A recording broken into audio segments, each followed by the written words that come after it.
In a world teetering on the edge of power shifts, war threats, and political reckoning, today's headlines unfold with the weight of history and the urgency of now. From Canada's dramatic election twist to a looming nuclear flashpoint in South Asia. From high-stakes showdowns between tech giants and the White House to sweeping decisions shaping America's future, this is a moment where global decisions are colliding and no nation is standing still.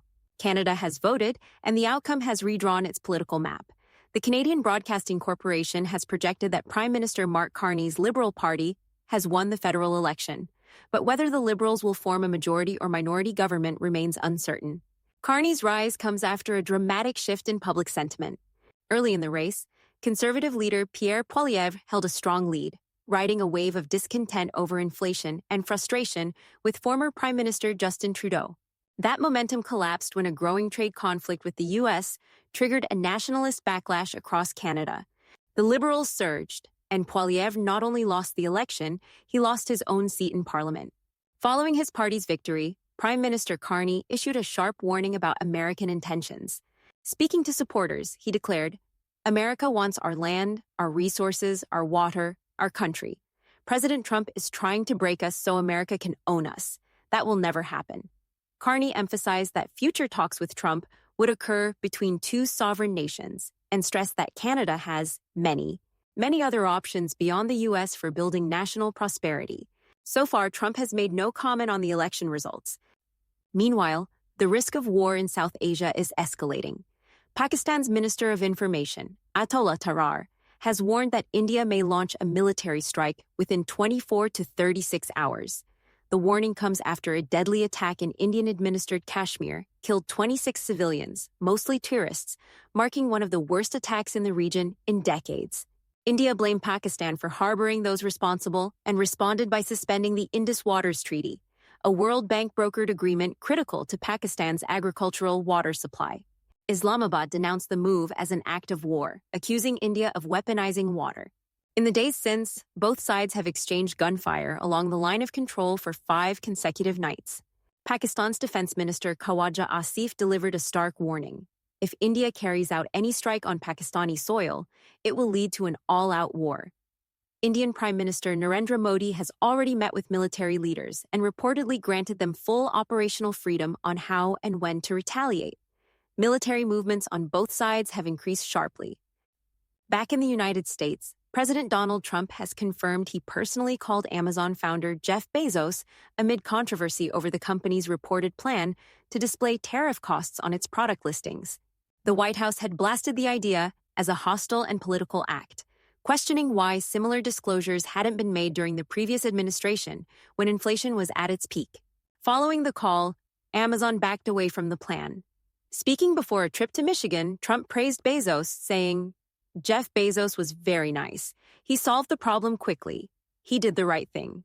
Commerce Secretary Howard Lutnick also applauded the reversal, calling it a good move. Trump's visit to Michigan also marks his 100th day back in office and comes with a major policy change. A new executive order will overhaul how auto tariffs are applied. The policy introduces credits of up to 15% of a vehicle's domestic value, which companies can use to offset imported part costs. Those credits will phase out over 3 years. The order also removes overlapping tariffs on steel, aluminum, and goods from Canada and Mexico, though Chinese parts remain under heavy tariffs of at least 145%. The move was welcomed by the auto industry. GM CEO Mary Barra said it would help the company invest more in the U.S., while Ford's Jim Farley said the plan would mitigate the financial hit from tariffs. Elsewhere, a U.S. Navy F/A-18E Super Hornet has plunged into the Red Sea during an onboard towing operation aboard the USS Harry S. Truman. The Navy says the tow tractor lost control, sending the $60 million fighter jet overboard. Only one minor injury was reported. The aircraft carrier, currently deployed in the Middle East, was maneuvering to evade a missile and drone attack by Yemen's Houthi militants at the time of the incident. The Houthis claimed responsibility for the assault. Despite the loss, the Navy has confirmed the Truman remains fully mission-capable. This incident follows a previous mishap in December, when another jet from the Truman was mistakenly downed by a U.S. cruiser in the same region. In Washington, Trump has issued a presidential pardon to former Nevada lawmaker Michelle Fiore, who was convicted of misusing over $70,000 intended for a police memorial statue. Prosecutors said Fiore used the money for personal expenses, including cosmetic surgery and her daughter's wedding. A judge had just denied her appeal for a new trial when Trump issued the pardon. In a Facebook post, Fiore thanked the president and claimed she was the victim of a decade-long conspiracy involving the media and the government. The White House offered no further comment, but Nevada Democrats criticized the move, calling it a slap in the face to law enforcement.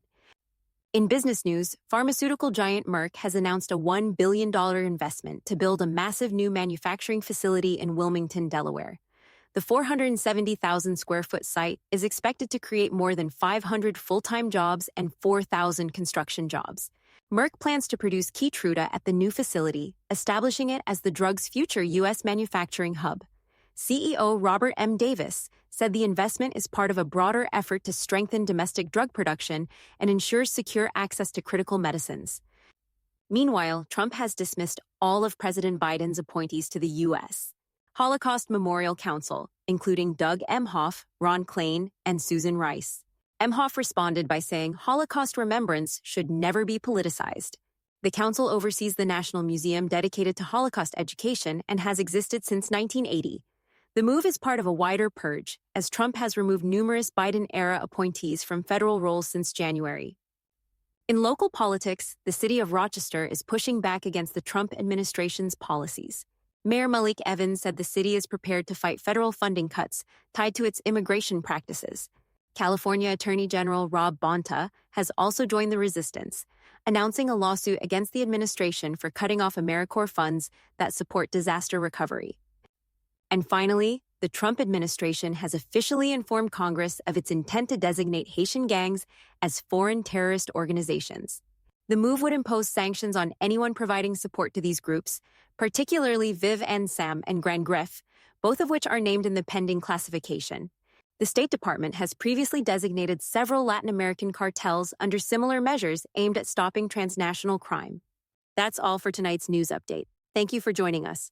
We'll continue to monitor these stories and bring you the latest developments. Stay safe, stay informed, and have a good night. If you enjoyed this video, don't forget to hit the like button, share it with your friends, and subscribe to the channel. And don't forget to turn on the notification bell so you never miss an update.